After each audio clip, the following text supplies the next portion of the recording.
said I was fine, but I kept rereading the same text, just to remember how it used to feel.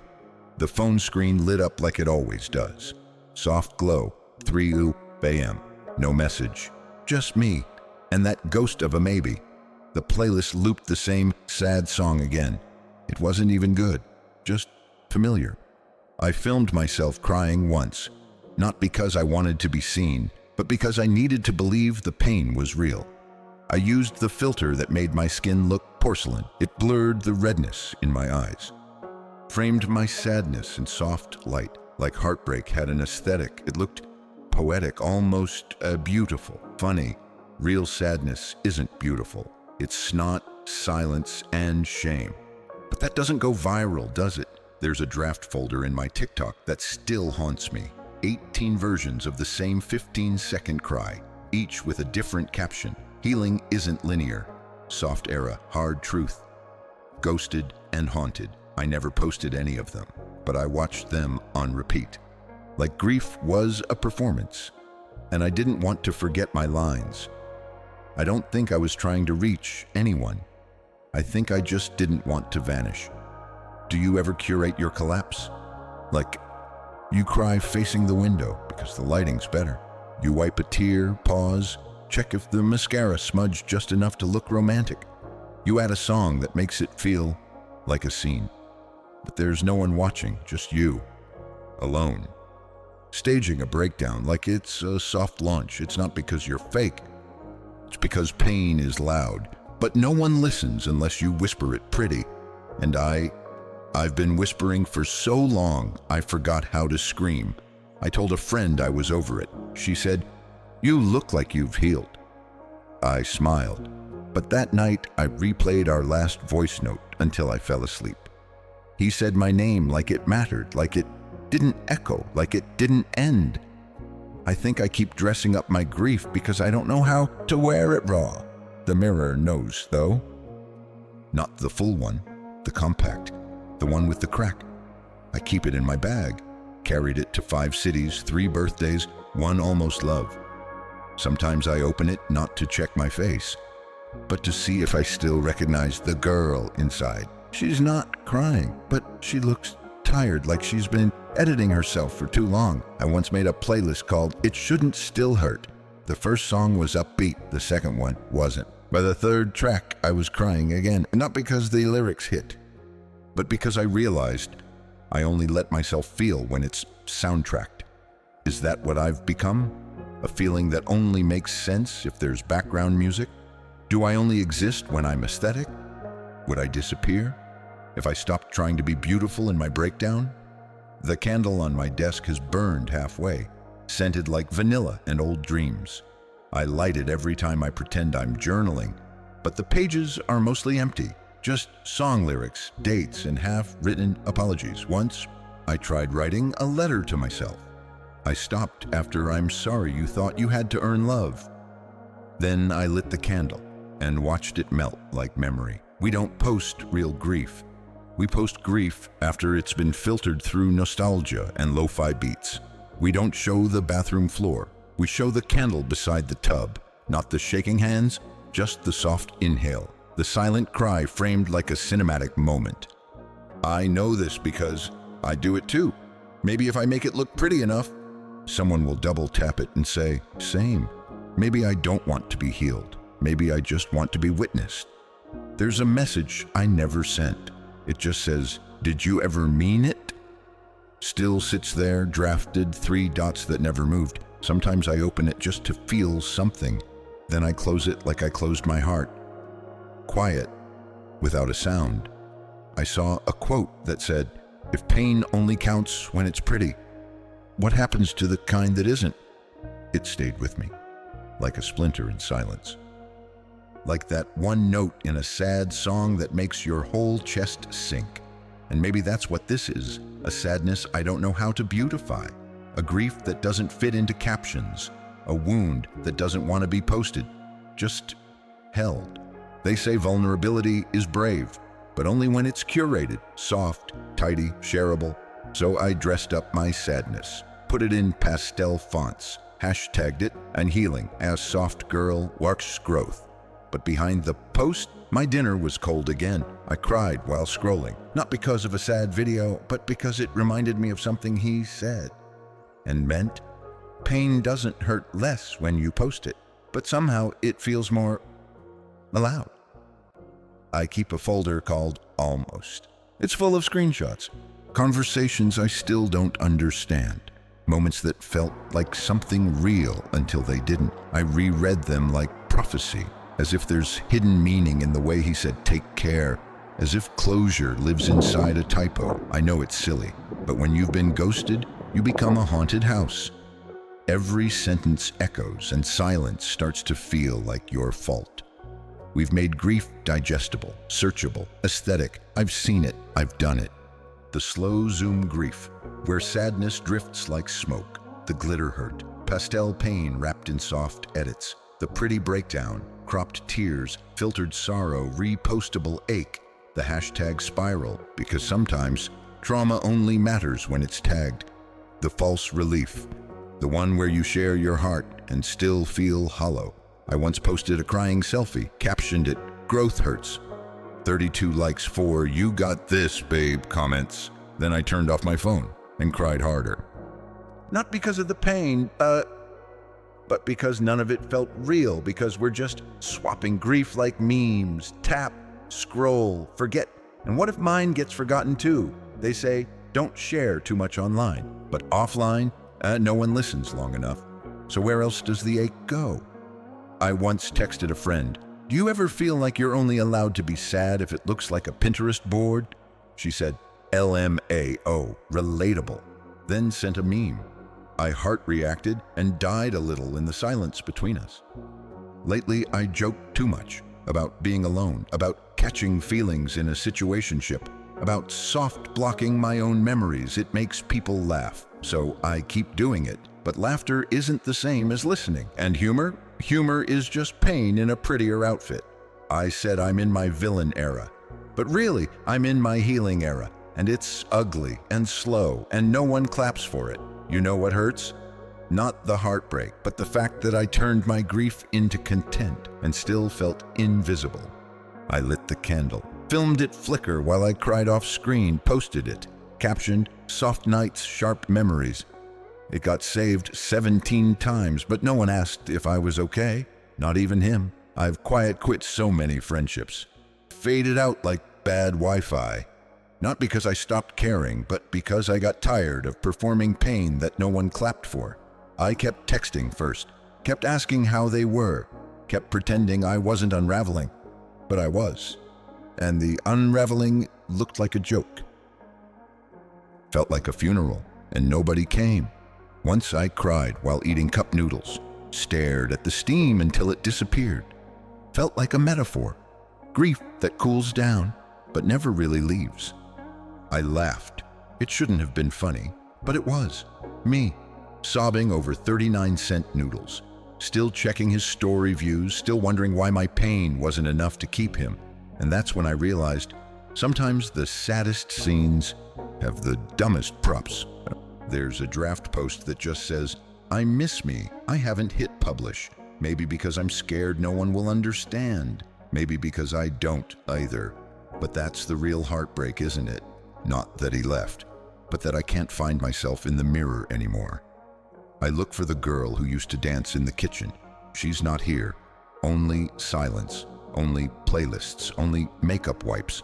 I wonder if I stopped performing my pain, would anyone still care? If I said, "I'm not okay," without a filter, would you still double tap? If my grief wasn't pretty, would it still be real to you? To me, that night I read something Rilke once wrote, "Beauty is only the beginning of terror." And it stopped me, mid-scroll, mid-sigh, mid-performance, because suddenly I realized maybe we don't make grief beautiful because it helps. Maybe we do it because we're terrified of how ugly it really is. Terrified that if we showed it raw, people would turn away, or worse, look straight through it. There's this candle I keep relighting. Not because I love the smell, but because the flicker makes me feel less invisible. It dances like it's trying, even in a room that forgot warmth. Sometimes I stare at it and think, if a flame can burn quietly and still be seen, maybe I can too. But most days I just watch the wax melt, and I wonder if that's what I've been doing. Melting, disguised as warmth. I remember once, he said I was the kind of pretty that hurt. At the time I thought it was romantic. Now, it just sounds like foreshadowing. Because yeah, I was pretty forgiving, pretty patient, pretty invisible. He loved the version of me that stayed soft through silence. Not the one who asked, "Do you even see me?" That one, he muted. Sometimes I write long texts and delete them, like a ritual. Type, pause, backspace, breathe. It's like I'm afraid of my own honesty, like putting it into words makes it too real, too much. I once wrote, "I'm tired of being beautiful in pain. I just want to be believed when I'm messy." Didn't send it, but I still feel every syllable in my ribs. Truth? I think I've been lying beautifully, smiling in stories, curating closure, creating aesthetics out of abandonment. Even my therapist said, "You talk about your pain like you're pitching a film." And that cut deeper than I expected. Because if I strip away the metaphors, what's left? Just me, unwritten, undone, unliked. Is there a me beyond the captions? A me without filters? Well, I don't know, but I want to meet her. I once tried to make a video essay about heartbreak, voiceover, stock footage, sad music. It looked great, but midway I stopped because the voice didn't sound like mine. It sounded like a narrator pretending to bleed. So I closed the app and sat in the quiet. Just me and the wound. No music, no edits, just pain, breathing, and somehow that felt more honest than anything I'd ever shared. He ghosted me in real life, but I kept replying to him in dreams. In one, he said, "You were always too much." And I said, "You were never enough." But I woke up crying anyway, because even in dreams, I still want him to come back. Not to stay, but to say sorry. Funny, right? How we crave closure from the same silence that broke us. I read somewhere, we wear masks so long, we forget there's someone underneath. I think I became my mask, the unbothered girl, the soft ghost, the chill texter. But inside, I was loud with unsent paragraphs, loud with the echo of "I miss you" I never dared to say out loud. Because what if he said nothing back? Worse, what if he said same and didn't mean it? The philosopher part of me whispers, "You are not your pain, you are the awareness of it." But the human in me? She still checks his story views. Still hopes he saw that last quote I posted. Still thinks maybe, just maybe, the silence means he's thinking of me too. It doesn't. But I let the thought stay anyway. Because even false hope feels warmer than none. I'm starting to think we beautify our grief because we're scared of what it looks like naked. Because rage isn't aesthetic, begging isn't poetic, loneliness doesn't get likes, so we soften it, shrink it, call it self-care, post it with blush tones and ambient sounds. But what if the most honest version of me is the one I've been editing out? I didn't film it this time, didn't adjust the blanket behind me, didn't reach for the softest filter, didn't even light the candle. The room was dark, not aesthetic, just a mess of laundry, a cracked mug, and a hoodie that still smelled like last fall. I sat in the chaos, not to fix it, but to finally let it name me. No captions, no music, only the sound of my breath, which surprised me, because I didn't know I still had some left. There's a specific kind of ache that doesn't beg for attention, it just lingers. I used to text first, every time, little "hope you're okays," soft jokes, check-ins masked as casuals. But lately, I've stopped, not out of anger, but exhaustion. Because when you're always the one knocking, you start to wonder if the door was ever meant to open for you. The candle on my desk, it's still there, unlit, dusty, tilted just slightly like it's tired of pretending to. It used to be a symbol. Light it, breathe, pretend you're okay, repeat. Now it just sits quiet, honest, still here, like me. I deleted the playlist today, the one titled "It's Not That Deep," even though it always was. It had songs I pretended didn't make me cry, songs that used to say what I was too afraid to admit. But today, I didn't need someone else's voice to explain mine. Today, I sat in the silence. It wasn't peaceful, but it didn't beg me to perform. It just stayed, and that was enough. I used to screenshot messages, not to remember, but to prove it happened. As if pain needed a receipt, as if being loved, even briefly, required documentation. Now I delete them without ceremony, not because I'm healed, but because I'm learning that some memories don't belong in folders. They belong in the past, and maybe not everything needs a gallery, just a goodbye. Healing is weird. It's not soft lights and tea rituals and yoga poses. Sometimes it's sitting on the bathroom floor, eating cup noodles in silence, because that's the only thing that feels real. Sometimes it's laughing at a meme right after crying for 23 minutes over a song you didn't even like 2 months ago. Sometimes healing is just not reopening the message you drafted, even though it ends with, "I know you won't reply, I just needed to say it." I scrolled past his profile without stopping today. That's a win. Muted 3 stories, didn't check who viewed mine. Didn't rewrite a caption 20 times, didn't post at all. It felt like rebellion, or maybe just rest. Either way, it didn't ache. And that felt like progress. Quiet, slow, boring progress. But progress. I keep busy on purpose, always have. Cleaned the fridge at midnight once just to avoid remembering how his hand used to rest on my back while I cooked. But last night, I didn't distract myself. I just let the memory in. And yeah, it stung, but it didn't ruin me. Didn't crack me open like it used to. I think that's what growth really is. Not erasing the ache, just no longer fearing it. I made tea, let it sit too long, drank it cold, not because I forgot, but because I wasn't rushing to fix everything anymore. I used to panic over every little mess. Now I breathe in them, because healing isn't always cleaning the wound. Sometimes it's just letting it scar, without trying to make it poetic. I opened the mirror today, the small cracked one. Not to adjust anything, just to look. And for the first time, I didn't flinch, didn't wish for a better angle, didn't tilt my head to see someone prettier, stronger, quieter. I just looked and said nothing. Because maybe I'm not supposed to edit this version of me. Maybe she's not the before or the after. Maybe she's just here, and maybe that's enough. I didn't light the candle, didn't share a post, didn't wrap my pain in metaphor. I just sat. Let the hoodie stay crumpled on the chair. Let the silence stretch. Let the ache arrive, breathe, and fade. And when it left, I didn't follow it. Didn't chase it with a quote. Didn't beg it to explain itself. I just let it go. I used to think pain had to echo to matter, that if no one heard it, it didn't count. So I dressed it up, turned it into lyrics, spoke like poetry, cried like performance. Even my silence was curated. The absence of a post was still a message. But the most honest moment of my grief, it wasn't posted, it wasn't liked, it wasn't shared. It was me, bare-faced, broken, staring into a cracked mirror, whispering, "I'm still here." And for once, that whisper was loud enough. The hoodie's still there, hanging, limp, familiar. I used to wear it to feel close to him.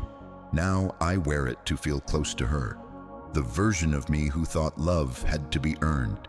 She tried so hard, soft-voiced, quick to apologize, always texting first even when she swore she wouldn't, crying quietly under playlists labeled Healing Era. I used to pity her, now I thank her. She didn't know better, but she kept going anyway, and that's a kind of strength I don't need to erase. The candle hasn't been lit in weeks. The wick curls like it's tired of pretending to glow. It used to mark a ritual. Light it, breathe deep, act like the pain's poetic. Now I just let it sit, half burned, half truth. Because I've learned something. You don't have to glow to still be seen. Sometimes existing in your own dark corner is enough light for the day. The candle didn't fail. It just stopped trying to make pain beautiful. Same as me. I looked at the mirror again today. The same one I nearly threw out. The crack that once distorted my face now just feels like part of the story. Mirrors don't break you, they just reflect what's already fractured. And today, I didn't flinch, didn't adjust the lighting, didn't search for a flattering angle. I looked at myself the way I used to look at him, soft, curious, forgiving. And for once, I didn't feel like apologizing for the girl I saw.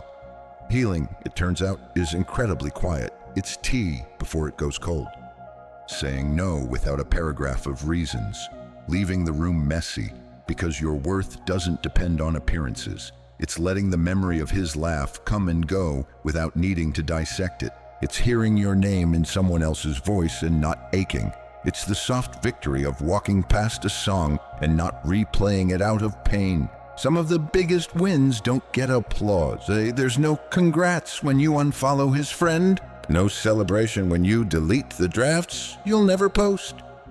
But they matter, like whispering "I miss me" and finally believing you'll find her.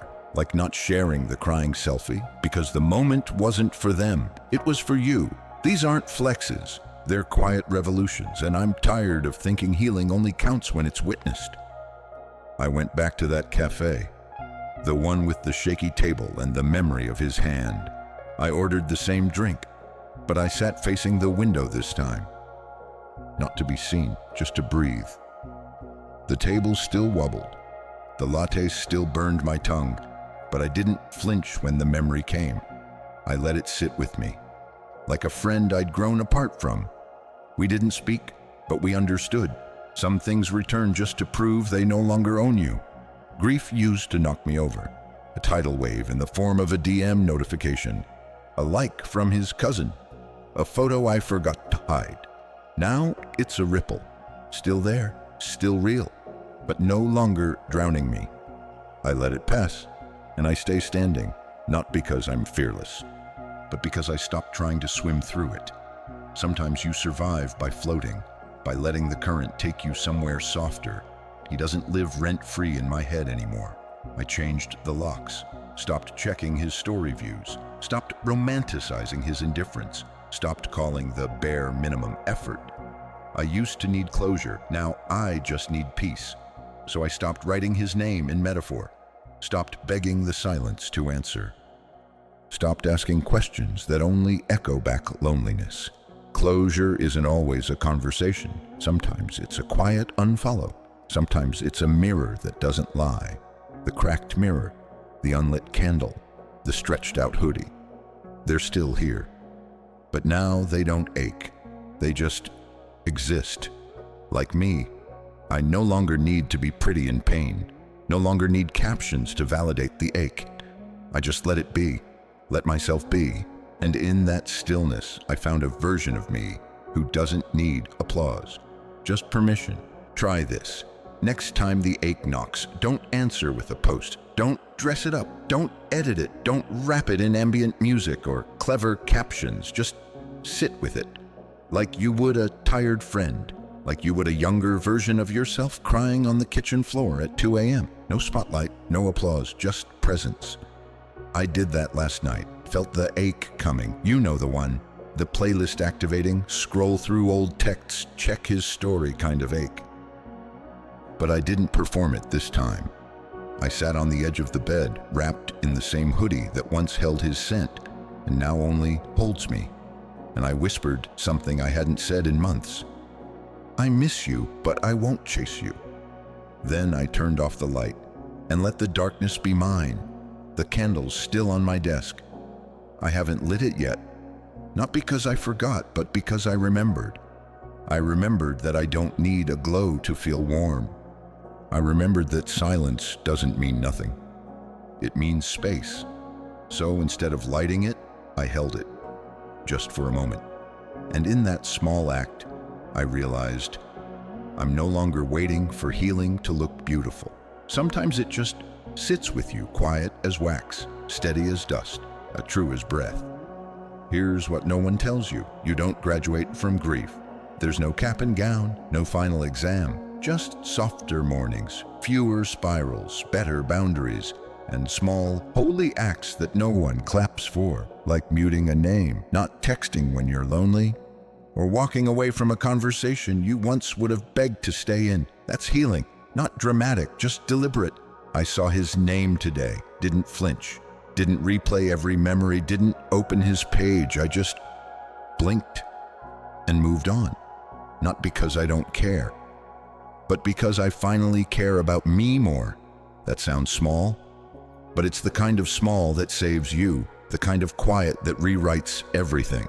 I took the cracked mirror down, not because I hate it, but because I no longer need it. It did its job, reflected the fragments, held the truth, witnessed the worst. And now I want to see myself through something softer, still real, still flawed, but whole in the way that broken things can still be beautiful when they stop trying to prove they're fixed. I opened the Notes app, typed out the message I used to send, but this time it wasn't to him, it was to me. Hey, I'm proud of you. You didn't post the pain, you didn't beg the silence, you stayed. Even when it was easier to disappear, that counts. That counts more than anything. I didn't share it, didn't tweet it, didn't polish it. I just let it sit there, like a gift I finally gave myself. Try this. When the ache visits again, and it will, don't reach for your phone. Reach inward, sit in the dark. Wrap yourself in something familiar, close your eyes and whisper, "This is mine." Even if no one sees, even if no one claps, even if no one answers.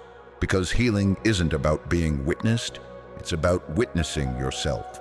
Noticing that you stayed, that's the win, that's the offering. Let it be messy, let it be silent, let it arrive without asking your permission, and leave without needing your approval. Healing is not a product, it's not a post, it's not a playlist, it's not a phase you can caption, it's a breath, a pause, a soft presence. Sometimes it looks like you sitting in a dim room, hugging your knees, finally feeling safe inside your own skin. I lit the candle tonight, not for him, not for closure, not for performance, just for me. One flame, one breath, one soft moment where I stopped running and simply existed. And the wax didn't whisper advice. The light didn't fix me, but something softened. And for the first time, I let it.